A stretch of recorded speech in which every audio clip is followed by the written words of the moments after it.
Play অফে হায়দরাবাদকে হারাতে 5 পরিকল্পনা নিয়ে প্রস্তুত কেকেআর। প্লে অফের আগে স্বস্তি কেকেআর শিবিরে, নির্ভরযোগ্য বিদেশি ক্রিকেটার থেকে গেলেন পুরো আইপিএলে। টি-20 বিশ্বকাপে দাপট ভারতের, কে কতবার জিতেছেন প্লেয়ার অব দ্য সিরিজের পুরস্কার। আইপিএল 2024 শেষ লগ্নে প্রথম কোয়ালিফায়ারে মুখোমুখি হবে কলকাতা নাইট রাইডার্স ও সানরাইজার্স হায়দরাবাদ। এই ম্যাচে যারা জিতবে তারাই সরাসরি ফাইনালে উঠবে, তাই এই ম্যাচ জয় খুব গুরুত্বপূর্ণ কেকেআরের কাছে। হায়দরাবাদের ব্যাটিং আক্রমণ খুব শক্তিশালী, বোলিংয়েও বৈচিত্র্য রয়েছে। তাদের হারাতে কেকেআর 5টি পরিকল্পনা নিয়ে প্রস্তুত। নাম্বার 1, শুরুতে স্পিন আক্রমণ। হায়দরাবাদের 2 ওপেনার ট্রাভিস হেড ও অভিষেক শর্মা খুব ভালো ফর্মে রয়েছেন। পেসারদের বিরুদ্ধে অবলীলায় বড় শট খেলতে পারেন, তাই তাদের বিরুদ্ধে শুরুতে স্পিন আক্রমণ কাজে লাগাতে পারে কেকেআর। চলতি আইপিএলে দেখা গেছে স্পিনের বিরুদ্ধে কিছুটা হলেও নড়বড়ে তারা। কেকেআরে সুনীল নারায়ণ ও বরুণ চক্রবর্তী রয়েছেন, যারা পাওয়ার প্লেতে বল করতে পারেন, তাই হায়দরাবাদের 2 ওপেনারের বিরুদ্ধে শুরুতে স্পিনারদের হাতে বল তুলে দিতে পারেন শ্রেয়স আয়ার। নাম্বার 2, বলের গতির হেরফের। হায়দরাবাদের বেশিরভাগ ব্যাটার হার্ড হিটার, অর্থাৎ খুব জোরে বল মারেন। 2 ওপেনার ছাড়াও রাহুল ত্রিপাঠী, নীতিশ রেড্ডি, হেনরিক ক্লাসেন, আব্দুল সামাদেরা সেই তালিকায় পড়েন। তাই তাদের বিরুদ্ধে বলের গতির হেরফের করতে হবে পেসারদের। অনেক সময় মন্থর বল জোরে মারতে গিয়ে ক্যাচ তোলেন ব্যাটারেরা। বলের গতির হেরফের হলে ব্যাটারেরা শট খেলার আগে কিছুটা হলেও চিন্তা করবেন। নাম্বার 3, বোলিং পাওয়ার প্লেতে রান কম দেয়া। হায়দরাবাদের 2 ওপেনার পাওয়ার প্লে কাজে লাগিয়ে রান করেন। চলতি মৌসুমে যে কয়েকটি ম্যাচে হায়দরাবাদ 200-র বেশি রান করেছে, প্রতিটিতে 2 ওপেনার ভালো শুরু করেছেন। পাওয়ার প্লেতেই বড় রান তুলেছেন তারা, তাই কেকেআরকে পাওয়ার প্লের জন্য আলাদা পরিকল্পনা করতে হবে। পাওয়ার প্লেতে রান কম দিলে পরে চাপে পড়বে Hyderabad. Number 4, batting power play কাজে লাগানো। কেকেআরও যে কয়েকটি ম্যাচ 200-র বেশি রান করেছে, সেখানে ব্যাটিং পাওয়ার প্লে কাজে লাগিয়েছে তারা। সুনীল নারায়ণ ও ফিল সল্টের জুটি কেকেআরকে ভালো শুরু দিয়েছে। প্লে অফে সল্ট নেই, তার অভাব ঢাকতে হবে রহমানুল্লাহ গুরবাজকে। প্রথম 6 ওভারে বড় রান তুলতে পারলে লড়াইয়ে এগিয়ে যাবে কেকেআর। নাম্বার 5, স্পিনারদের বিরুদ্ধে আক্রমণ। হায়দরাবাদের পেস আক্রমণ ভালো। ভুবনেশ্বর কুমার, প্যাট কামিন্স, টি নটরাজনরা ভালো বল করছেন, তুলনায় স্পিন আক্রমণ দুর্বল। বিজয়কান্ত বিয়াসকান্তের বল ঘুরছে, কিন্তু তার অভিজ্ঞতা কম। শাহবাজ আহমেদ আবার বেশি স্পিন করান না। এই 2 বোলারকে নিশানা করতে হবে। স্পিনারেরা রান দিলে পেসারদের উপরেও চাপ বাড়বে, সেক্ষেত্রে কামিন্সের পরিকল্পনায় গোলমাল হয়ে যেতে পারে। প্লে অফের আগে স্বস্তি কেকেআর শিবিরে, নির্ভরযোগ্য বিদেশি ক্রিকেটার থেকে গেলেন পুরো আইপিএলে। আইপিএলের প্লে অফ শুরুর আগে বিরাট স্বস্তি কেকেআর শিবিরে। ফিল সল্ট দেশে ফিরে গেছেন, এমনকি আন্দ্রে রাসেলের খেলা নিয়েও জটিলতা তৈরি হয়েছিল, কিন্তু সব উৎকণ্ঠার অবসান হয়েছে। টি-20 বিশ্বকাপের আগে দক্ষিণ আফ্রিকার বিরুদ্ধে সিরিজ থেকে রাসেলকে বাইরে রেখেছে ওয়েস্ট ইন্ডিজ, ফলে প্লে অফের ম্যাচে রাসেলকে নিয়েই মাঠে নামতে পারবে কেকেআর। শুধু রাসেল নয়, শার্ফের রাদারফোর্ডও কেকেআরে থাকছেন। ওয়েস্ট ইন্ডিজের আরও এক ক্রিকেটার সুনীল নারিনকে নিয়ে অবশ্য কোনো সংশয় ছিল না, কারণ তিনি টি-20 বিশ্বকাপ থেকে নিজের নাম প্রত্যাহার করে নিয়েছেন। আইপিএলের আগে ভারত ছাড়া সব দলই একটি করে প্রস্তুতি সিরিজ খেলবে। 23 মে থেকেই দক্ষিণ আফ্রিকার বিরুদ্ধে দ্বিপাক্ষিক সিরিজ খেলবে ওয়েস্ট ইন্ডিজ। 3 ম্যাচের সিরিজ শেষ হচ্ছে আইপিএল ফাইনালের দিন, ফলে রাসেল সহ ওয়েস্ট ইন্ডিজের ক্রিকেটারদের আইপিএল প্লে অফে খেলা নিয়ে অনিশ্চয়তা তৈরি হয়, কারণ রাসেল ছাড়াও আরসিবি এবং রাজস্থান দলেও ক্যারিবিয়ান ক্রিকেটার আছেন, যারা টি-20 বিশ্বকাপের স্কোয়াডের সদস্য। সোমবার ওয়েস্ট ইন্ডিজ ক্রিকেট বোর্ডের পক্ষ থেকে প্রোটিয়া সিরিজের দল ঘোষণা করা হয়েছে। এই দলে অধিনায়ক করা হয়েছে ব্র্যান্ডন কিংকে। রবম্যান পাওয়েল নিয়মিত অধিনায়ক থাকলেও তিনি আইপিএল খেলায় ব্যস্ত থাকায় এই সিরিজে খেলতে পারবেন না।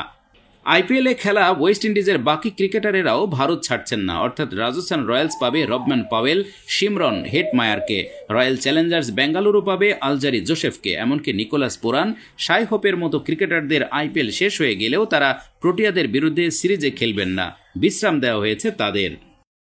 ইম্প্যাক্ট প্লেয়ার নিয়মে রোহিতের সাথে তাল মেলালেন কোহলিও। ইম্প্যাক্ট প্লেয়ারের নিয়মের কারণে কোনো খেলোয়াড় আউট হয়ে গেলে তার পরিবর্তে নামা কেউ ব্যাট করতে পারবেন, তবে 11 জনের বেশি ব্যাট করতে পারবেন না। আবার বোলিংয়ের ক্ষেত্রেও যদি কোনো প্লেয়ারের কোটা শেষ হয়ে যায়, তাহলে বদলি হিসেবে নামা একজন পূর্ণ 4 ওভার বল করতে পারবেন। মূলত এই সিস্টেমে ক্রিকেটে অলরাউন্ডারদের ভূমিকা কমছে।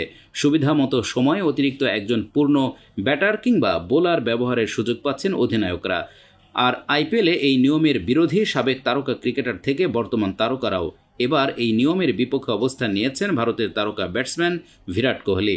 ইম্প্যাক্ট প্লেয়ার নিয়মের কারণে প্রশ্ন উঠছে ভারতীয় দলে কোনো প্রভাব পড়ছে কিনা, ভারতীয় দলকে বিপদে ফেলছে নাকি সুবিধা হচ্ছে।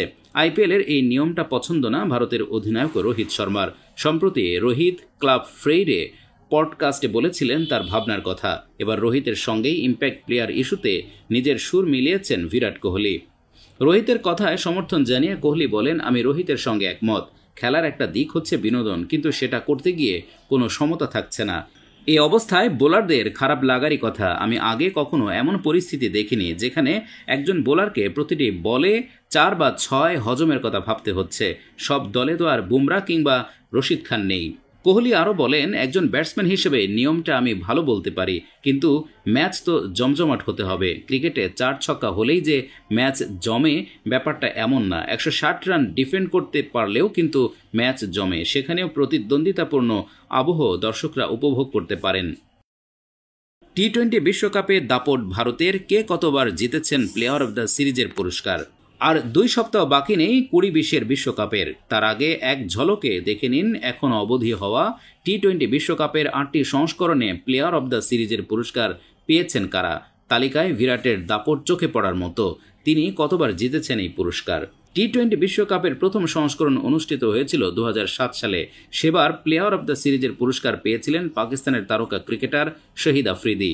তিনি সেবারের টি-20 বিশ্বকাপে 91 রান করেছিলেন এবং 12টি উইকেট নিয়েছিলেন। 2009 সালে টি-20 বিশ্বকাপের দ্বিতীয় সংস্করণ অনুষ্ঠিত হয়েছিল। সেবার শ্রীলঙ্কার তারকা cricketer Tillakaratne Dilshan player of the সিরিজের পুরস্কার পেয়েছিলেন।